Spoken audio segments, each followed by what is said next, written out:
Hello. Hello. So we spent this morning watching a podcast. It was the Cabin Boy Knits latest episode about marigolds and massam and Marigold and mussums. marigold. Right. Yeah. Marigolds. Yeah. And massam, as in the sheep, and the town. And that's interesting, wasn't it? Yeah, it was actually really fascinating. And they also talked about India across the pond and gave us a little shout out. Yeah, very nice of them. Yeah. Cabin boys. So, hi Christopher and Jamie if you're watching. They asked a few questions, they talked about our boat life and the waterways, the network of waterways in the UK, and they mentioned our big summer trip. Oh yeah, when we went to Manchester.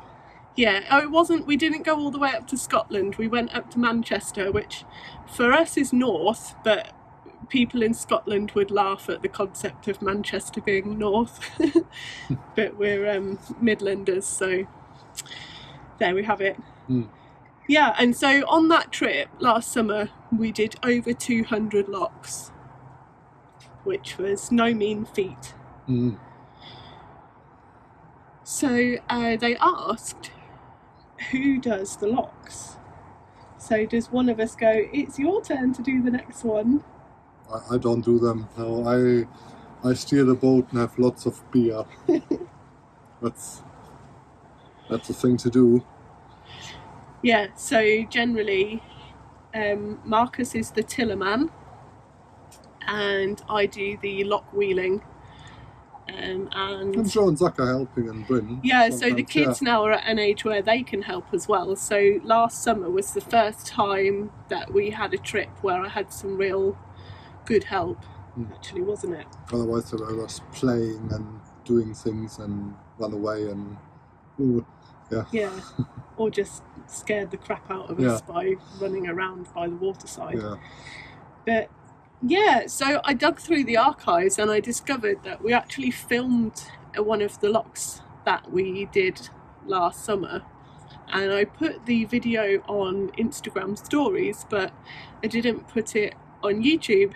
So we've dug it out and I'm gonna mash all this together and you can see how a lock works. So hopefully you'll enjoy that. The lock handling by hand and everything, you know. Yeah, it's a very manual. Pressing buttons and hydraulic things, nothing. Yeah, it's a very manual process for most of the locks. There are some that are all,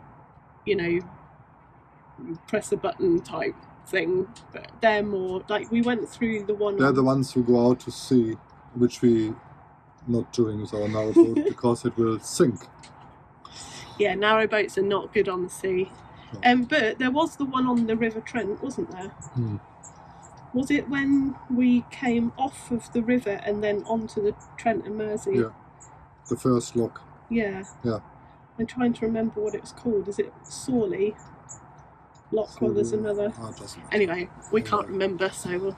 But mostly they're like the ones that you're about to see. The River Trent, when it was in flood, felt like the sea. I remember that. It was the Saw that was in flood. Oh yeah, So if you go up, actually the canal that we're on right now, we're on the Leicester arm of the Grand Union, and you can follow this canal all the way to Leicester, but before you get to Leicester it becomes a river, and it's partly canalised. It has locks on it, but there are lots of weirs and it floods every winter.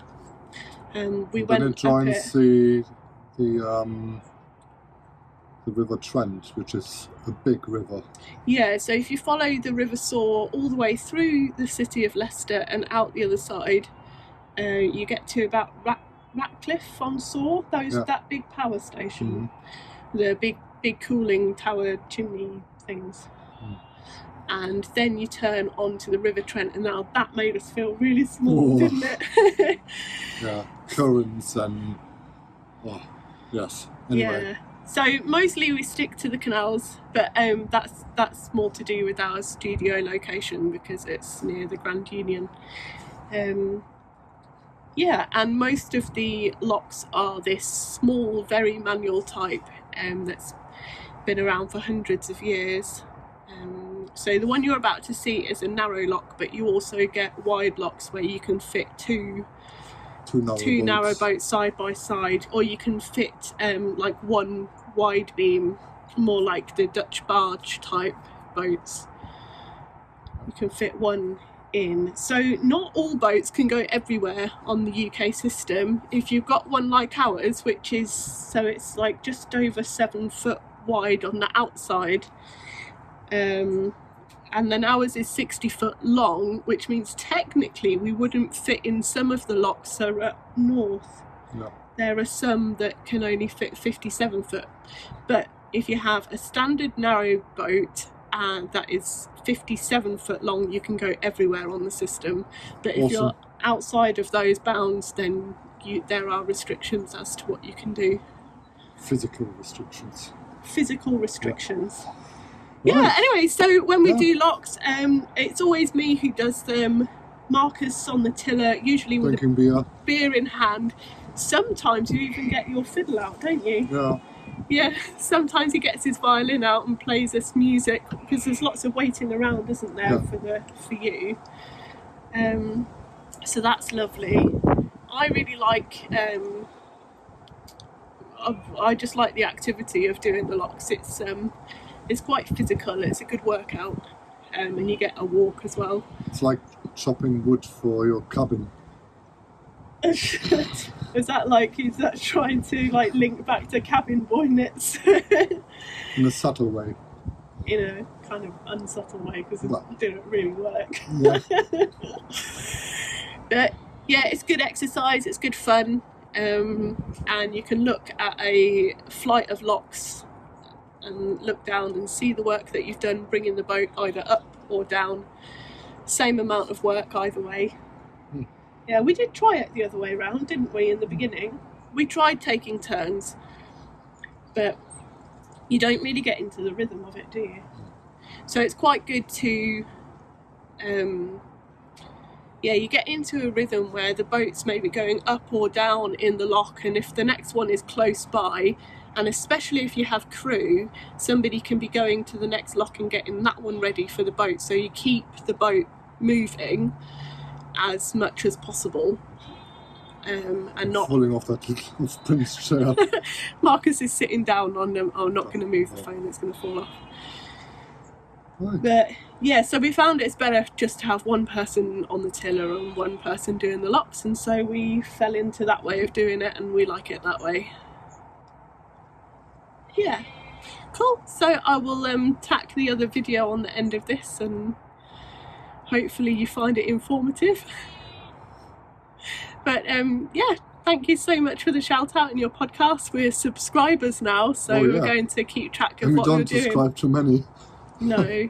Oh, and they mentioned our Jacob wool. Oh yeah, I did. Yeah. So you would like to dye some Jacob? Yeah, we send you some if you want. Yeah, so if you send us an address to send it to, we'll send you some of our Jacob. We'll send you some white. And now we know that you like dyeing over naturally coloured fibres, we'll send you some of the brown as well. You can try that out. Maybe they accept the challenge. Yeah. Yeah. So Christopher does natural dyeing. And I've done a little bit of natural dyeing on our Jacob, but not very much. And he's far more expert at it than I am. So yeah, message us with an address and we will send you some Jacob wool to dye. You don't have to, you can say no. Yeah, but it's like free yarn. Who would say no to that? Alright, well thanks for watching, and here comes the how to work a lock from River Knits. Bye! Bye! Good morning from a very sunny Wolverhampton flight. We're going to show you how to work a lock. So the first thing we can see is that there's water coming out of the bottom, which means the lock is full. Now we're going up So the first thing that Joe is about to do is to empty the lock so that the water level in the lock is the same as down there. Okay.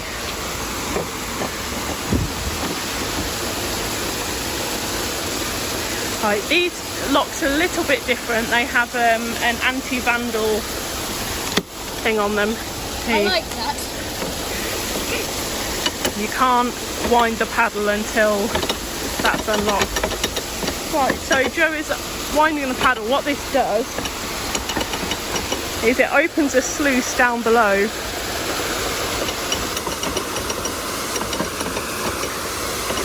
You can't see the sluice, but you can see the water rushing out. And you can see the level, the water level of the lock dropping.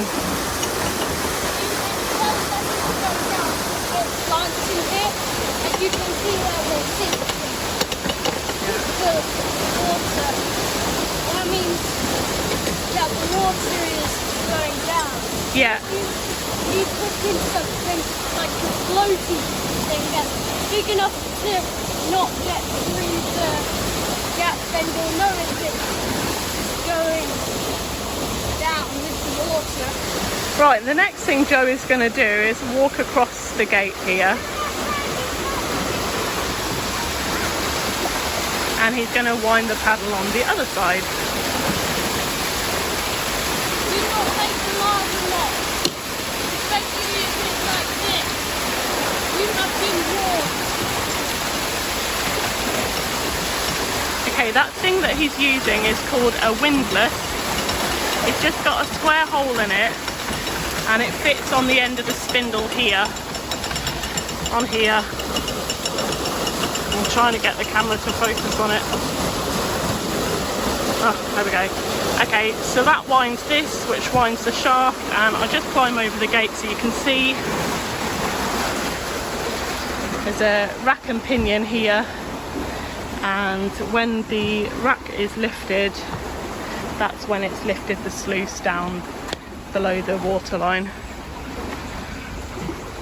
Joe, do you want to climb back over, because you're going to need to open that gate, aren't you? There's also a bridge over here, so if this is open and you need to get to the other side, you use the bridge.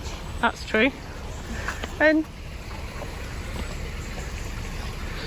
okay, he's taking the long route.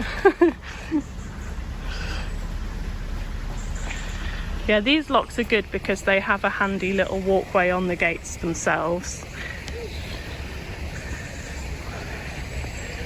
Right, there's a little bit of turbulence down below, but when the water's still, then we know that the level is the same, and you can open the gates. Excuse me while I just push. Do it with your backside.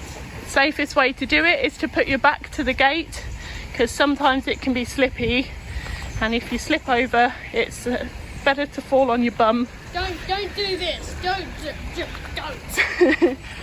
No. Okay, so now you can see the boat patiently waiting down there.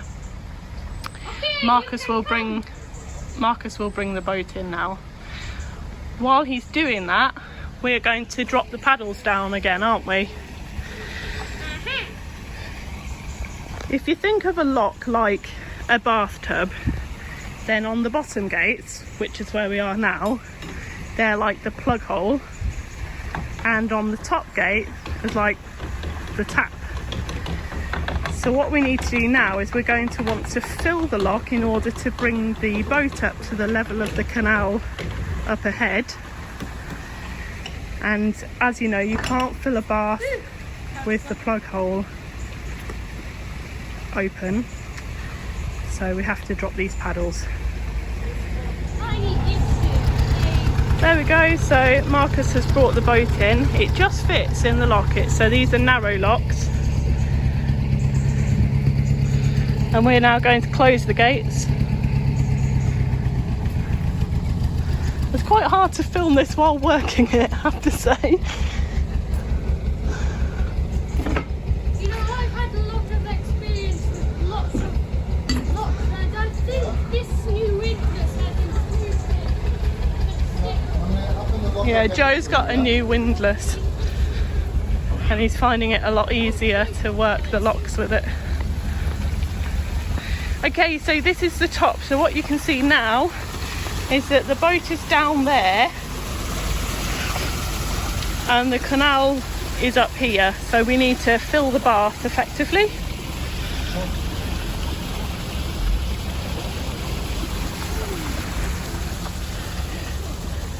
Right, at the top here we have what are called ground paddles. So they open a sluice that's inside the lock underground. Sometimes you also get one on the gate as well. Sometimes the water is so transparent, transparent enough for you to see the bits that you're actually lifting up. It's like a sideways slab, which basically that is a slab. I'm not sure why I said. Okay, so Joe is winding this paddle now. I'll see if we can zoom in a little bit. Here. These ones are quite heavy, and to get them started, to get them cracked open is the hardest part, and then it gets kind of lighter as the water pressure eases.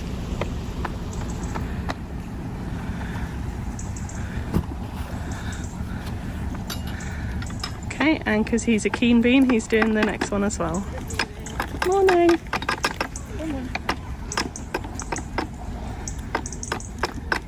So what you can see now is that the boat is gently rising.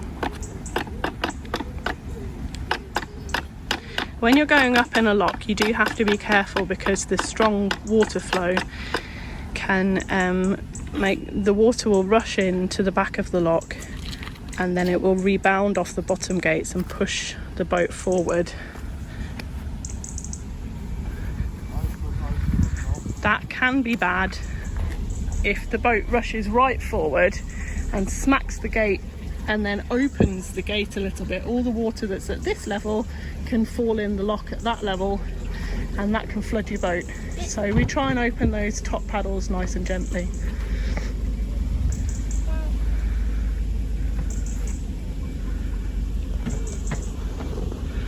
Yummy. Do you want to stay over that side to drop the paddle down when the gate is ready?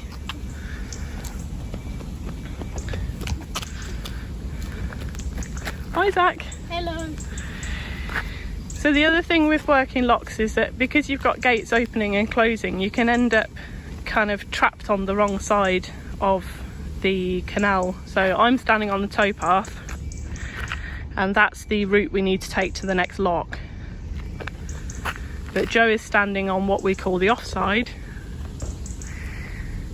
But he needs to stay there because when the lock is full, we are going to open the top gate, and then we're going to need to drop those paddles back down. So that's the process. When you leave a lock, you must always drop all the paddles down so it's ready for whoever comes in next to work it. Now, if there was a boat coming, there's not, then we would leave the top gate open and they can just sail straight in. But there isn't a boat coming.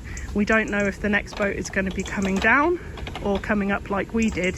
So you drop all the paddles and you close all the gates. Right, Zach, do you want to give a shove on that gate? Okay.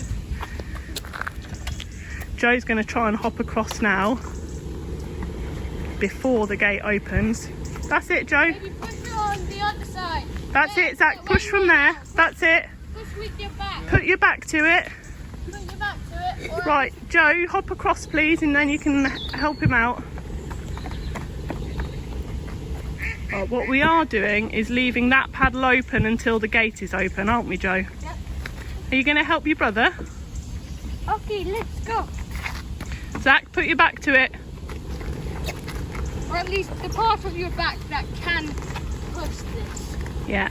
I think it's best to put at least all of your back that you can on it. Yeah, and then you push with your legs, don't you? And which is the strongest and easiest way to open a lock gate.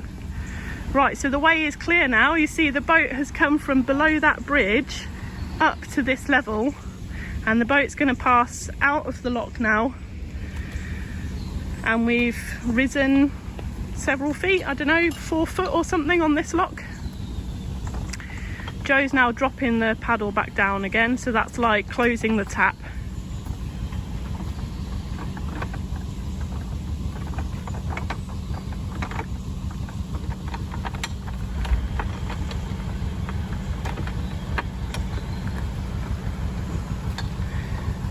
And the last thing we need to do is to shut the gate when the boat is out. Okay. Let's move on to the next block. You need to shut this gate first. Oh yeah.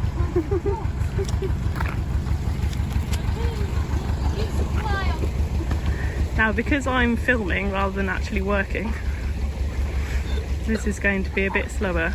What you would normally do when you've got crew like we've got is that somebody would stay behind to shut this gate, and somebody would go ahead to set up the next lock ready. If there's a boat coming down that lock, even better, we would just sail straight in. But there's not. Somebody's gone up before us, so we're going to have to go up and drain that lock as well.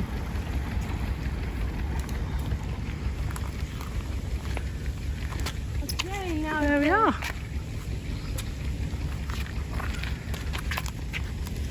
You don't want my ugly mug in that.